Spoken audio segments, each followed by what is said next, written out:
The phone screen is pitch black. The messages sit there, unread. Words are caught in your throat. And you are waiting in the very heart of that deep silence, hearing nothing but the frantic thumping of your own heart. This waiting is such a familiar guest, isn't it? This video won't tell you how to break that silence. It won't offer you magic formulas to make them come back. No, this video is an invitation to a much deeper journey. What if, in that deafening moment of silence when they ignore you, instead of panicking and thrashing about, you chose to flow gently, like a wise river? That very moment, that magical moment when everything changes. Come, let's walk together toward the secret of that moment. Take a deep breath and just listen, because this story is your story. Claire is staring at the lifeless, black screen of her phone for hours. She hasn't even noticed the passage of time. While time has frozen inside her, the hands of the clock tick stubbornly onward. Outside, life flows on at full speed. Leaves dance in the wind, a neighbor's child laughs with joy, a distant car horn sounds. But Claire's world is trapped in that dark screen. She waits for a tiny notification light, a vibration, the smallest sign of life, a sign from Alex. Alex, the man who had entered her life like a hurricane, only to retreat with a stillness that left wreckage in its wake. As vibrant and full of life as his presence was, his absence is just as cold, just as heavy. These sudden withdrawals carve deep fissures in Claire's soul. And each time, to close those fissures, Claire reaches for a mask. This is her art of survival, her strategy for coping with the silence. But this art is slowly, insidiously consuming her from the inside out. The first mask she puts on is one of her favorites, the mask of the understanding partner. The surface of this mask is smooth and warm. Its eyes always smile with compassion. Its lips are perpetually parted, ready to whisper sentences that justify the other person's actions. When Claire wears this mask, she tells her friends, "He's working so hard, you know. He's going through a stressful time. I don't want to pressure him." Inside, she repeats the same refrain. "He just needs some space. Maybe something is wrong and he's not ready to share it with me yet. I shouldn't suffocate him." This mask frames Alex's behavior in a logical context, making Claire appear not like a victim, but like an understanding and mature partner. But just beneath that mask, Claire's heart flutters like a tiny, trapped bird. There is a little girl there, desperate to be seen, to be understood, who yearns to hear a simple hello. The mask of the understanding partner gently covers this little girl's mouth. "Shh," it says, "now is not the time. You must be patient." And Claire postpones her own needs once again. This mask is one of the most painful ways to sacrifice one's own soul for the sake of protecting someone else's mood. As the silence stretches on, the mask of the understanding partner begins to feel heavy. That's when Claire takes another one out of her box, the mask of the joyful, independent woman. This mask is painted in vibrant colors. Its eyes are always seeking a new adventure, its lips curled in laughter. When Claire wears this mask, she posts photos of her most exciting moments on social media. She goes out with friends, tells the funniest stories. It's as if she is the most carefree, happiest person in the world. She silently screams to the world, "Look, I'm amazing without him. I don't need him at all. My life is full and flowing." This mask is, in reality, a shield. It's a heavy suit of armor she uses to hide her pride, her hurt, her feeling of rejection. But when the laughter dies down, when she comes home and wearily throws the mask aside, what remains is that same crushing emptiness. The echo of false joy bounces off the walls of her room, turning into a mocking whisper. "Who are you fooling, Claire? Really, who are you fooling?" In those moments, she feels to her very bones how utterly alone she is, even in the most crowded of places. This mask uses joy to hide the pain, but the pain is always stronger. And every laugh is, in fact, a scream to drown out the sound of the child sobbing within. And then, inevitably, it's time for another, the mask of the patient lover. This is, perhaps, the most dangerous of all, because this mask feeds on hope, and hope can sometimes be the sweetest poison. When Claire wears this mask, she replays the beautiful moments from the past like a film strip in her mind. The day they first met, the times they laughed until they cried, the way Alex would look at her with such love in those rare moments. She convinces herself, this is just a phase. It will pass. He's not really like this. He'll come back and everything will be even better than before. This mask covers the painful reality of the present with the sweet memories of the past and the uncertain promises of the future. It's a form of self-hypnosis. Behind this mask, Claire waits with the patience of a saint. She puts her own life, her own happiness, her own dreams on hold, because her entire existence has become tied to the possibility of Alex's return. It's as if life won't truly begin until he comes back. This mask is Claire's surrender of her own power, her own will, her right to be the captain of her own life, to the whims of another. And as the wait grows longer, she doesn't even notice her own ship turning first into a passenger, then a captive, and finally a piece of wreckage at the bottom of the sea. In truth, we all show a face to the world, don't we? We have masks we wear like actors on a stage, the professional face at work, the cheerful one among friends.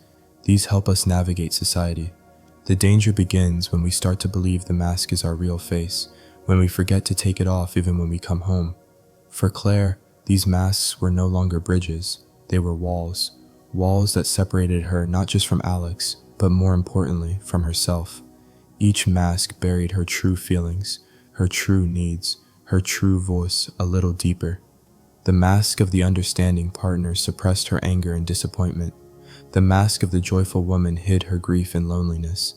And the mask of the patient lover was covering up that great underlying fear, the fear of abandonment. And as the mask grew heavier, the body began to speak. A weight settled on Claire's shoulders, as if she were carrying the entire world. There was a knot in her stomach that would never untie. Her breath was always shallow, always on the surface. At night, her sleep was shattered by anxious dreams, because what the soul suppresses, the body screams. The body is the most honest witness to the truth beneath the mask.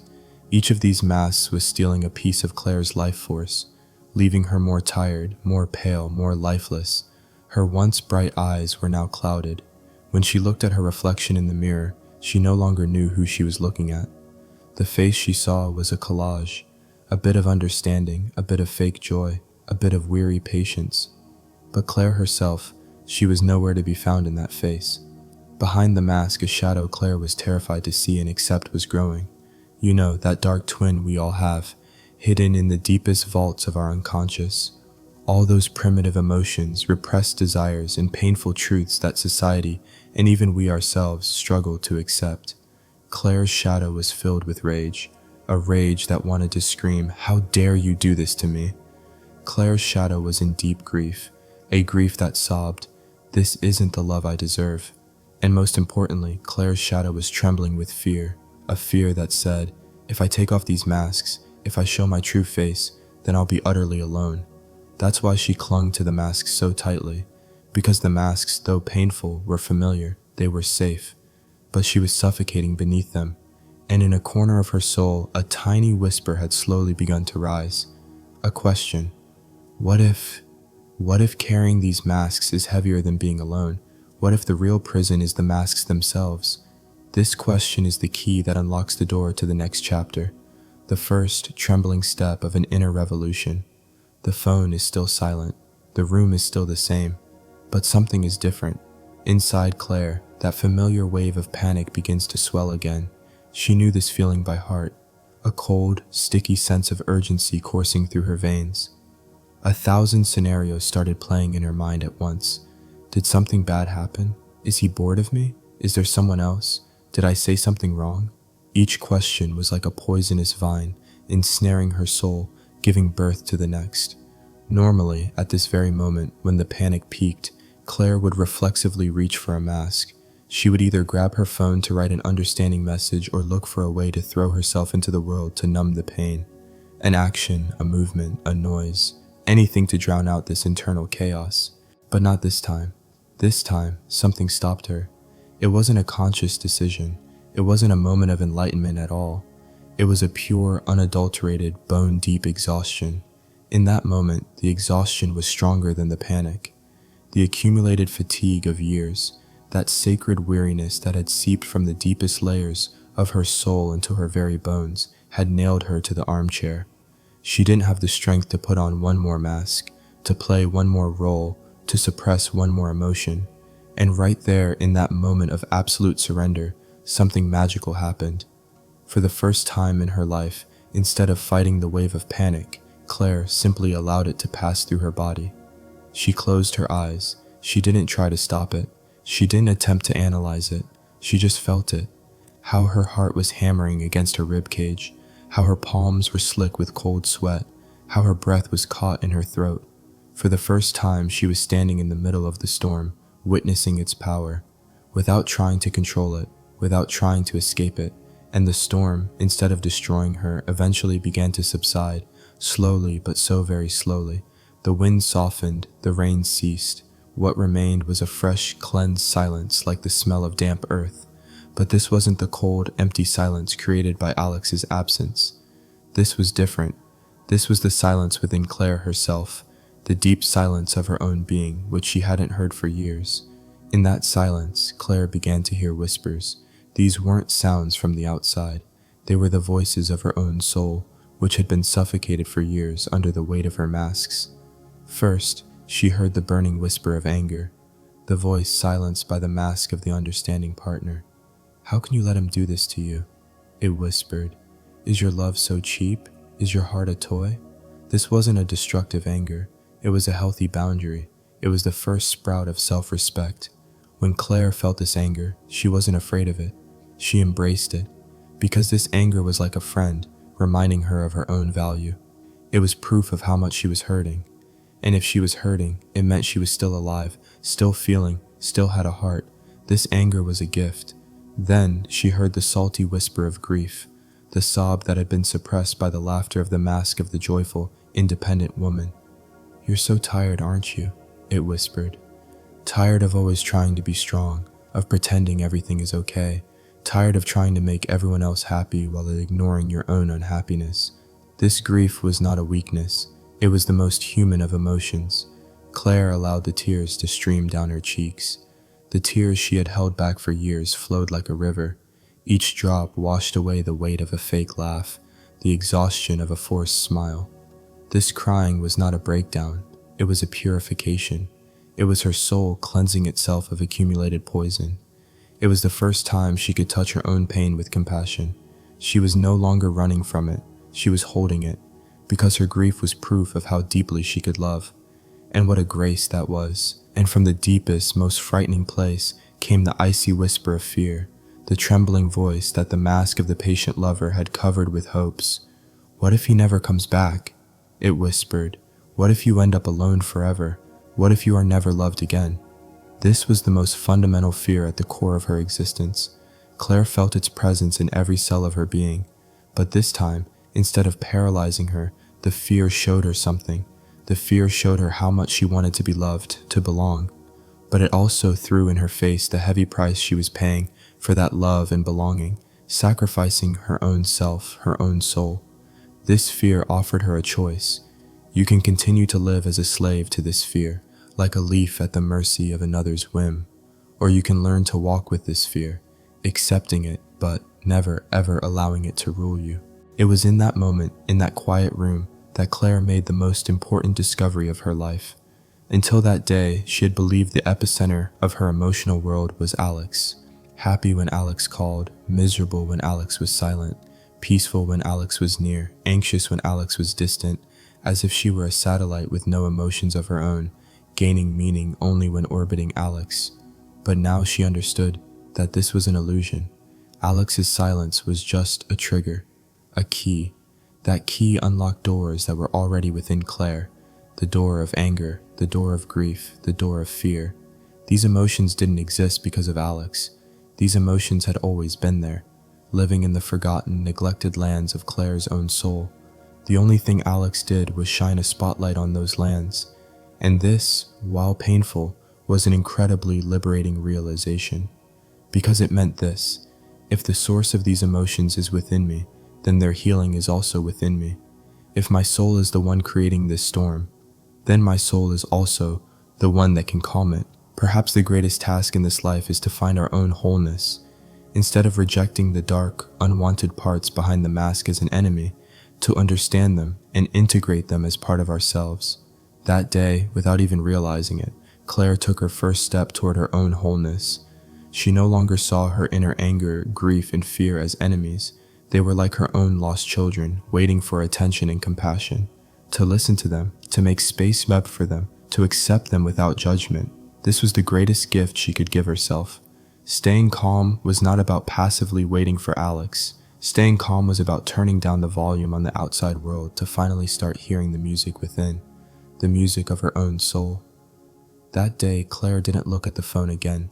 She didn't write a message. She didn't post a cheerful photo on social media.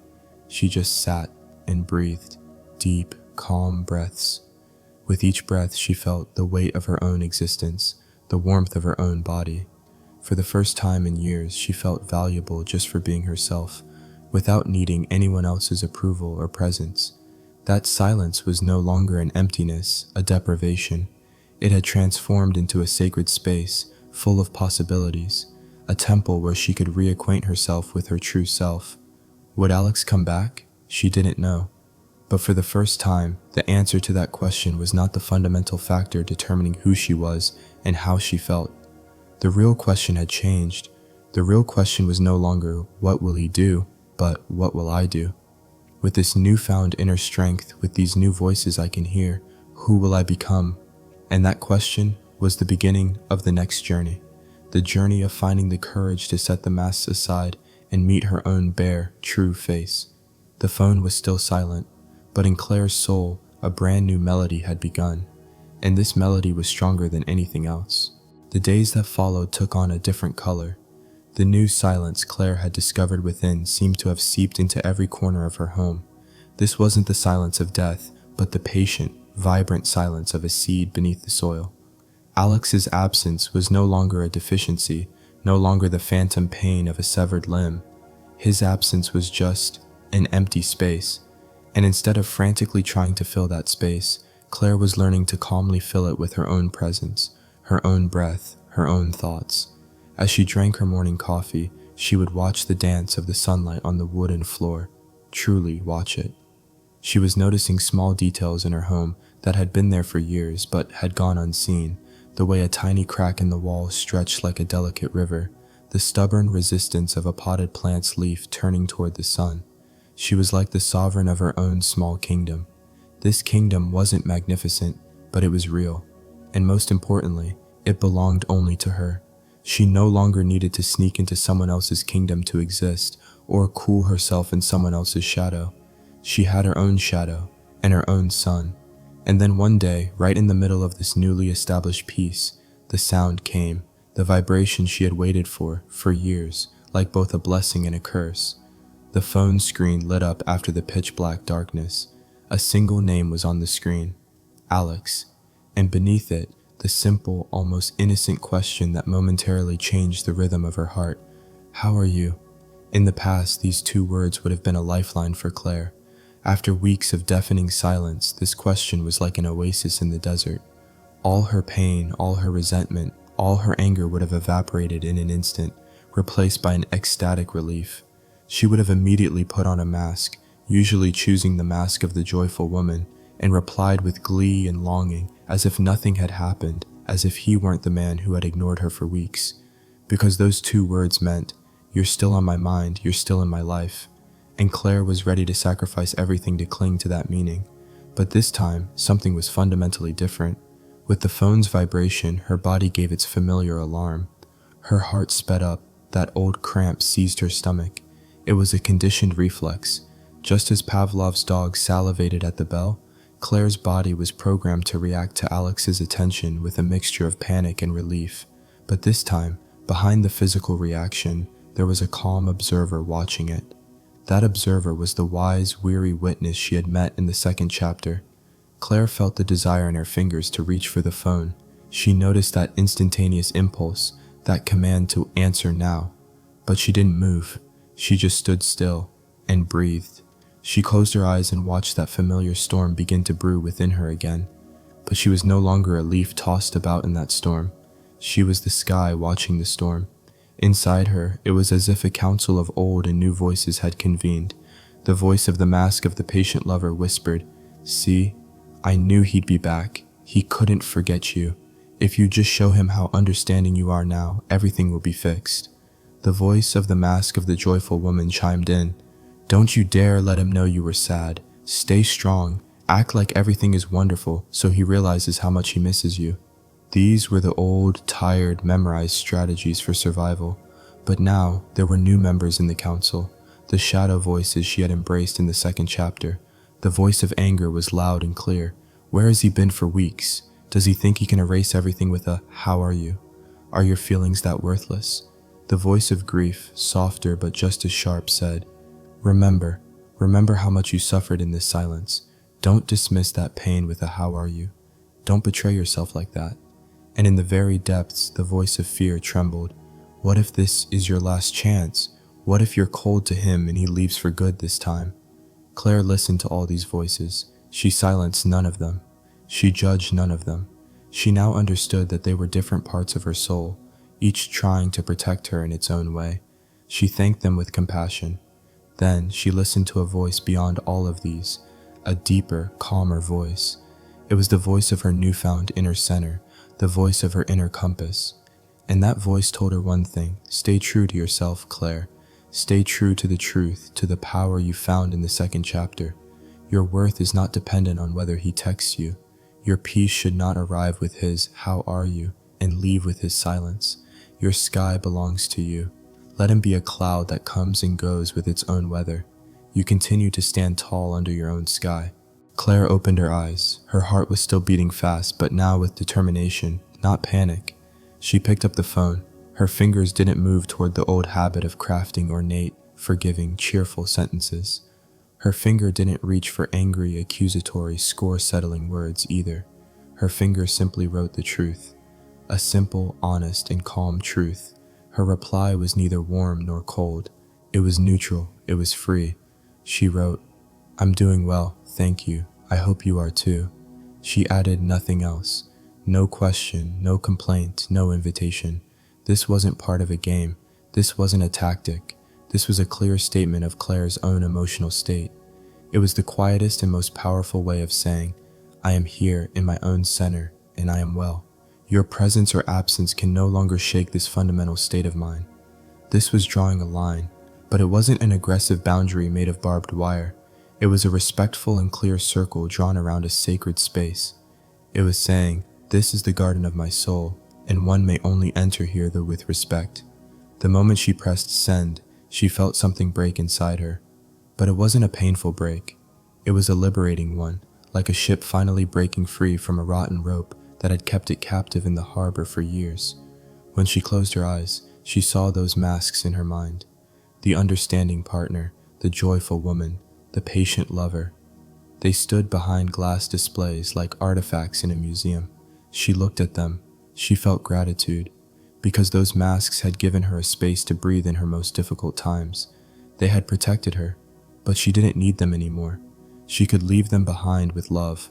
Now she could exist in the world with her own face, her own bare, flawed, but utterly real face. She understood in that moment that the thing that happens when you stay calm, when they ignore you, isn't that they magically come running back to you. Sometimes they might not. That wasn't the real point.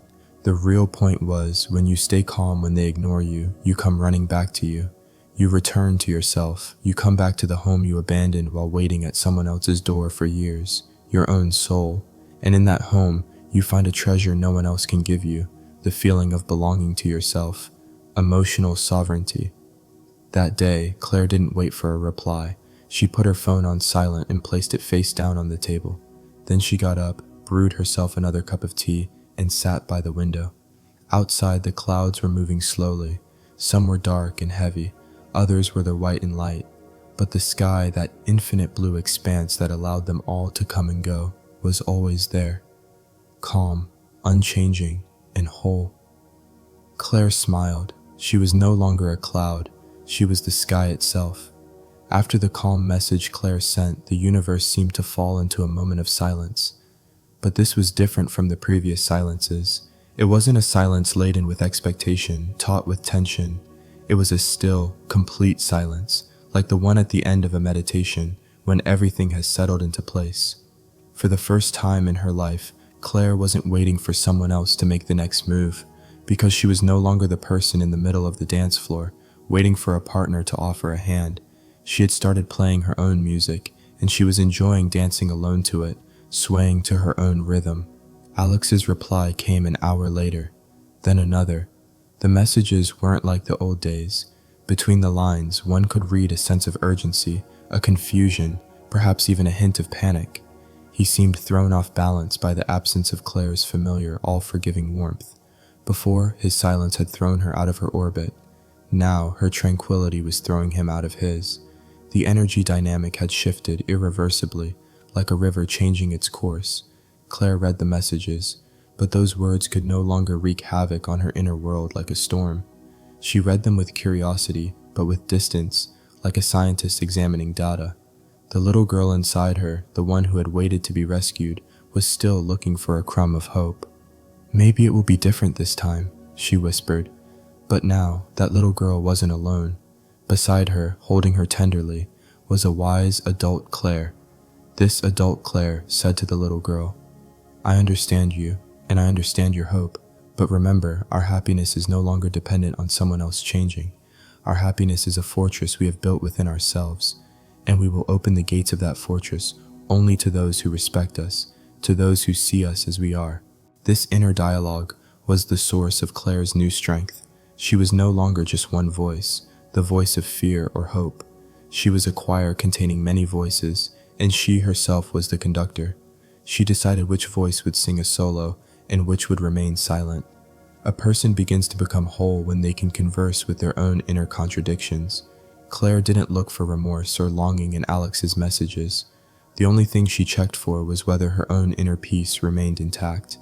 And that peace was solid as a rock, because it was based not on an external event, but on an internal decision, the decision to be true to herself. In the following days, Claire realized something.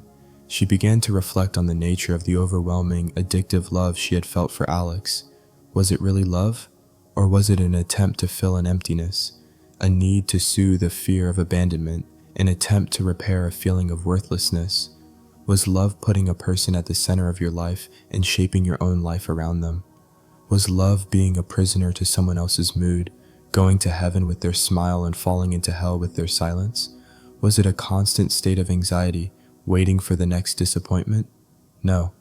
Claire understood in her moments of calm that this was not love. This was a hunger. It was a cry of starvation rising from the neglected lands of her own soul. And Alex was just like high-calorie, non-nutritious junk food that temporarily stilled the hunger but never satisfied it. It gave a moment's gratification, but in the long run, it left her sicker and more tired. She thought about what real love might be. Perhaps real love was being able to include someone in your life without losing your own wholeness, without losing your own center. Like two separate trees growing side by side, their roots not entangled but their branches gently touching, sharing the same sky. Real love was becoming richer with another's presence, but not becoming poorer in their absence. Real love had to be a garden, not a prison, a garden where two people could let their own flowers bloom freely, without blocking each other's sun or stealing each other's rain. And in that moment, Claire felt not anger or resentment toward Alex, but a deep compassion. She saw him not as a villain, but as a wounded soul like herself, someone who didn't know how to love and connect. His silences were not a show of power, but perhaps an expression of fear, inadequacy, an inability to form intimacy. She realized how meaningless it was to try to change him, to demand something from him he couldn't give. You couldn't expect an apple tree to give you oranges. To accept him as he was, an apple tree, and to let him go on his own way. That was the greatest act of love. This realization was like the final link of a chain breaking. Claire no longer felt a responsibility to save him, to heal him, to make him the right person. She understood that everyone is responsible for their own journey, their own wounds. The only thing she could do was stay true to her own journey. And her journey was no longer in Alex's orbit. It was a brand new route, following the compass of her own heart. One evening, she made a final decision. This decision was not born of pain, anger, or revenge. It was born of tranquility, clarity, and a deep love for herself. She wrote one last message to Alex. It said, "Thank you for everything we shared. I learned a lot from you. I hope you find your way and the peace you're looking for. Take care." There was no blame in this message, no expectation, only an acceptance and a release. This wasn't just about setting him free. It was primarily about setting herself free. Free from waiting for him, from hoping for him, from being hurt by him. When she pressed send, she felt an incredible lightness. It was as if she had slowly placed an invisible backpack on the ground, one she had carried for years, filled with masks, disappointments, and false hopes. And when the backpack hit the floor, she realized it wasn't that heavy after all. What made it heavy wasn't the bag itself, but the act of carrying it. That night, Claire slept one of the deepest sleeps of her life. In her dream, she was walking in a wide, lush meadow. The sky was a brilliant blue, and for the first time, she wasn't alone. Beside her, holding her hand, was a childhood version of herself. They were smiling together. What happens when you stay calm, when they ignore you? This is what happens. When you stand calmly in the center of the storm instead of thrashing about in panic, you first learn to listen to yourself. Then, to respect yourself and draw healthy boundaries. And finally, you understand what true love is. That true love is not about completing another person, but about two already whole people choosing to walk a part of their journey together. And you understand that sometimes the most sublime form of love is letting go of what needs to leave. Because when you set them free, the one who truly becomes free is you. Claire's story puts a comma here, not a period. Because the journeys of the soul never end with a final stop, they just change form. Her story is like the moment a river flows into the sea. Do you think the river is over? No, it has just become something bigger. The ocean. The inner revolution Claire started in that quiet room transformed her into an ocean. She was no longer a small pond overflowing with someone else's rain and cracking in someone else's drought. She was an ocean with her own tides, hiding pearls in her own depths, capable of calming her own storms within herself. Although this story seems to be about Claire, from the very beginning, it was your story. The masks she wore might be hanging in your own closet. The chill of being ignored that she felt might be making your own bones ache. Her frantic panics might be keeping you up at night. That's why this final chapter is not about Claire. This final chapter is about you, about your ocean. Do you know what happens when you choose to stay calm in the middle of that deafening silence, when they ignore you, when they dismiss you? A miracle doesn't happen. The sky doesn't part and suddenly fix everything. The one who left you may not come knocking on your door, filled with regret.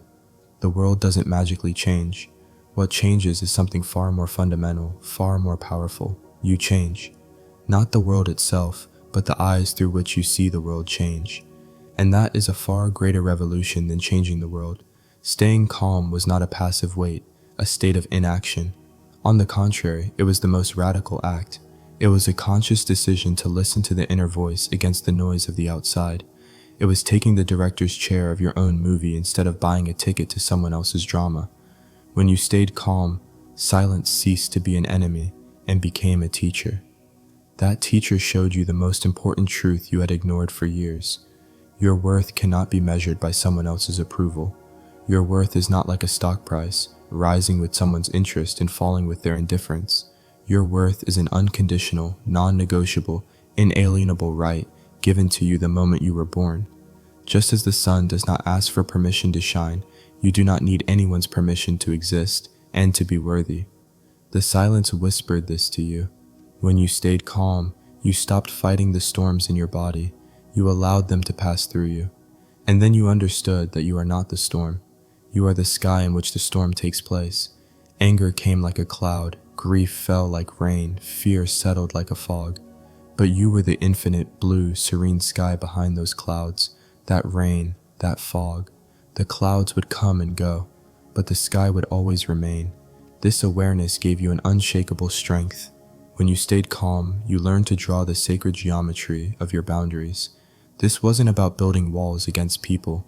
It was about opening the gate to your soul's garden only to kindness, respect, and sincerity. It was about stopping saying yes to everyone else and no to yourself. It was about honoring your own needs, your own emotions.